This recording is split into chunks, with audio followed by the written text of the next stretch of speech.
Hello everyone, this is Suyesh here. So now in this video we are in the third part of our pharynx video. Okay, as I said, in this video we are going to discuss about the muscles of the pharynx. Okay, in the muscles that actually the muscular coat of the pharynx, the muscular layer of the pharynx, and in this we'll be discussing the types of muscles, that is constrictors and are dilators. Okay, it's each and every origin, insertion and function, each and everything of those muscles. In this diagram we will be seeing the actual origin and insertion of those muscles. Okay, first of all we will begin with the classification of the muscles. Okay, the muscular coat of pharynx. So muscular coat of pharynx has two types of layers of muscles. First, you know that is outer circular,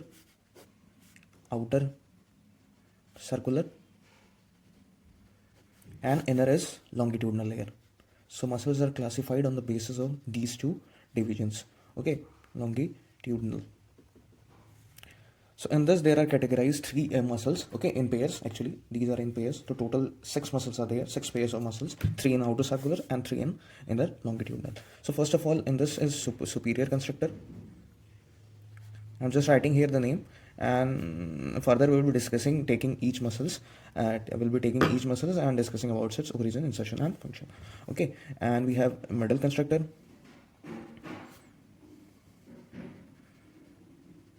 and the third one is inferior constrictor. And further, inferior constrictor has two divisions, that is thyropharyngeus,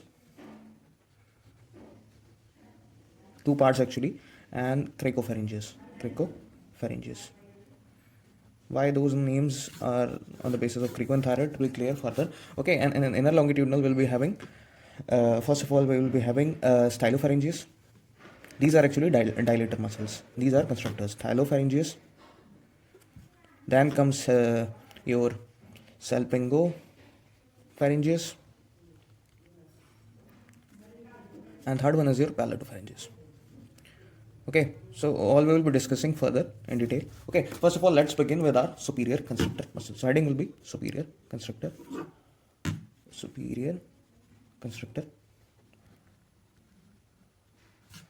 muscle. Okay, so we'll be starting with the origin. Okay, but all the that is the insertion for all these three muscles are the same. So we'll be discussing the origin, and at last we'll be discussing the insertions of all these three constrictor muscles. Okay, because they are having this same insertion. So first of all, we'll be discussing the origin for this muscle, superior constrictor. So in this diagram, you can see this is actually your pharyngobasilar fascia, which is a gap between your, that is the base of the skull, and between your superior constrictor muscle. So first of all, this part is actually your superior constrictor muscle. So this muscle is actually your superior constrictor muscle. I'm writing it SC. Okay, superior constrictor. So this much above this tree line.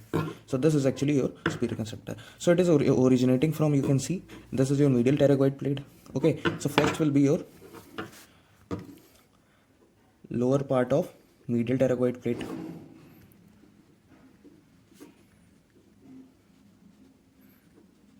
Okay, and second you can see this pterygoid humulus. There is you can say it is a hook in the medial pterygoid plate. So it is originating from that part also, pterygoid humulus. And it is also originating from the pharyngeal tubercle of occipital bone. This is the base of the skull. Here you can see tubercle. So it also originating from pharyngeal tubercle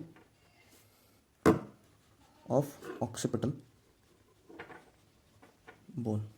And the fourth you can see here is your raphe, pterygomandibular raphe. So it is also participating in the origin of superior constrictor muscle. So the fourth one is your pterygomandibular raphe.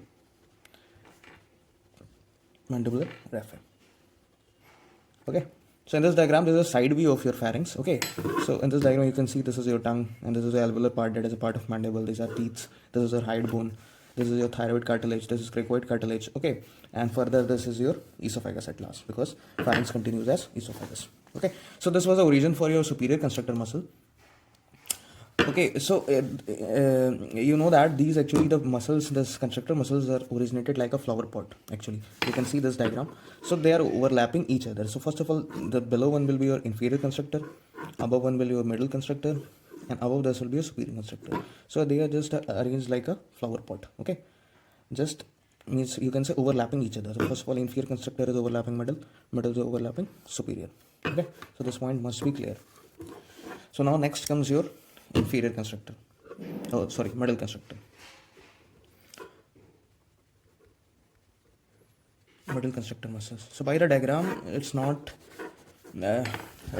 necessary to learn all this by diagram. It can be clear. You can memorize by seeing the diagram the origin of the superior constructor muscle. Now in middle constructor muscle, you can see below this is your stylohyoid ligament, this is your hyoid bone, and this is your styloid process. So this green one is actually your stylohyoid ligament.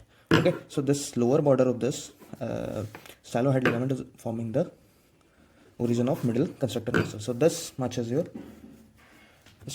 middle constructor MC. I'm writing it here. Okay, so lower border of stylohyoid ligament.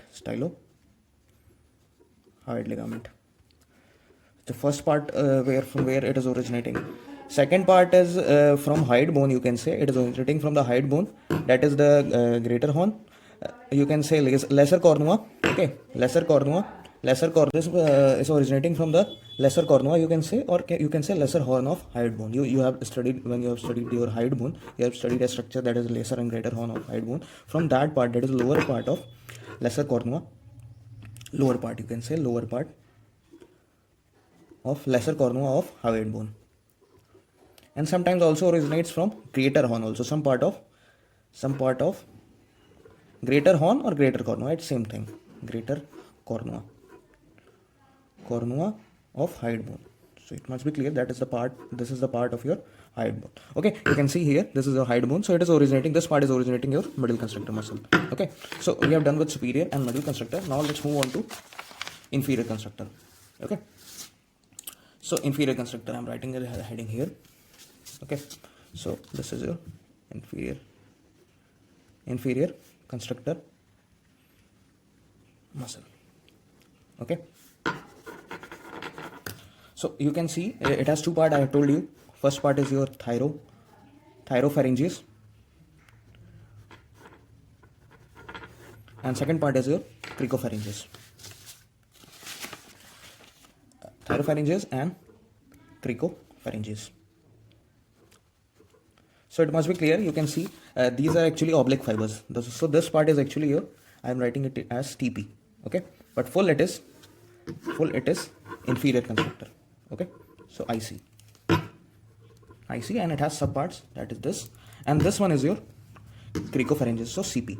Okay, in short form I'm writing it here, and here I'm giving this representation abbreviation TP here, and here CP. Okay, so you can see here this much part is your thyropharyngeus. Okay, so this is a thyroid cartilage, so it is originating from the thyroid cartilage. Okay, and it is having oblique fibers. This thyropharyngeus is having oblique fibers. Origin thyroid cartilage. Okay, and second one is your cricopharyngeus. In cricopharyngeus, this much part is your cricopharyngeus, and you can see this is originating from cricoid cartilage. So this is your cricoid, this is your thyroid cartilage of pharynx. Okay, and cricoid cartilage, it is originating, that is your cricopharyngeus. That is why its name is crico, and in this case it is thyroid. So by the name it will be clear that from which part is originating. So here origin is your cricoid cartilage. Okay, and it is having transverse fibers. Fibers are of transverse type, that is straight fibers like this, transverse. Okay, so this much is clear. So this was the origin for your inferior constructor muscles. Okay, and this was superior. Now let's move on to the common insertion of all these three constructors. Common insertion of all constructor. So actually all these constructors are actually goes on the posterior aspect of your pharynx. This red line you can see, this is actually median raphe of posterior wall of pharynx. So this is actually your median raphe on the posterior wall of pharynx. So what happens is just a schematic representation for easier, like this the muscles comes, this is superior, just understand, this one is a middle, and this one is your inferior. Okay, so the same from the right side also. superior, middle, and inferior. Okay, so there is a raphe in between. So all the muscles from the front side comes backward like this, they comes backward and forms a median raphe, means insert to the median raphe. So from forward they are open, frontly they are open, okay, in the nasal part, oral part, and larynx parts. Okay, so like this they comes and insert in the median raphe. Okay, like this. So this is actually your median raphe, which is a common insertion for all the constrictor muscle. Okay, median raphe on the posterior wall of pharynx. Posterior wall of pharynx. You can say median raphe also, you can say pharyngeal raphe also. Pharyngeal raphe also. Okay, so this is the common insertion of these all constrictor muscles. And common function is deglutition. Okay, swallowing. The food that is coming from the mouth is swallowed, and that is deglutigates from that is the region of mouth to the esophagus. The function is deglutition or swallowing. Okay, so this was the all the points related to your constrictor muscles. Okay, and what is the case in the case of your longitudinal, that is your dilator muscles. So this is actually dilators, and these are your constrictors. Classification on the basis of two types also, that is constrictors and dilators, and or outer circular and inner longitudinal. Okay, so by the name it is clear, the stylo originating from the styloid process. Okay, the base of the styloid process and inserting to the, and there's common insertion, I'm writing it here. Common insertion for all these three is in the posterior lamina of thyroid cartilage. Posterior lamina of thyroid cartilage. So all these muscles are actually inserting, that these are actually inner longitudinal, they are present very deeply, okay, in the muscular wall, and they are actually inserting in the posterior lamina of your thyroid cartilage. So this is thyroid cartilage. So in the posterior side of this thyroid cartilage, they are actually inserting all the three muscles. Styloid process originating from the styloid pharynx is originating from base of the styloid process, salpingo. It is originating from the lower cartilage of your auditory tube. Salpingo, it is clear, that is from the section of our ear. Okay, so this is originating from the lower part of auditory tube, cartilage of auditory tube. And palato, it is clear that it is originating from the palate. Okay, aponeurosis palatine or aponeurosis, upper surface of palatine aponeurosis. So this much is clear. There is not so much detail in this, so I'm not writing it here. Just remember the common insertion here. Okay, the posterior lamina of thyroid cartilage for all the three longitudinal muscles or dilator muscles. Okay, so they are actually inserting in the lamina of your thyroid cartilage. So this was actually your muscles of the pharynx. Okay, so this was the third part of the video. Okay, and for the further you can go to the second part. In that you can see the internal structures, and the first part is the basic topography and the basic parts of the pharynx. Okay, so this was actually your muscles of pharynx. So just take the notes. Okay, thank you.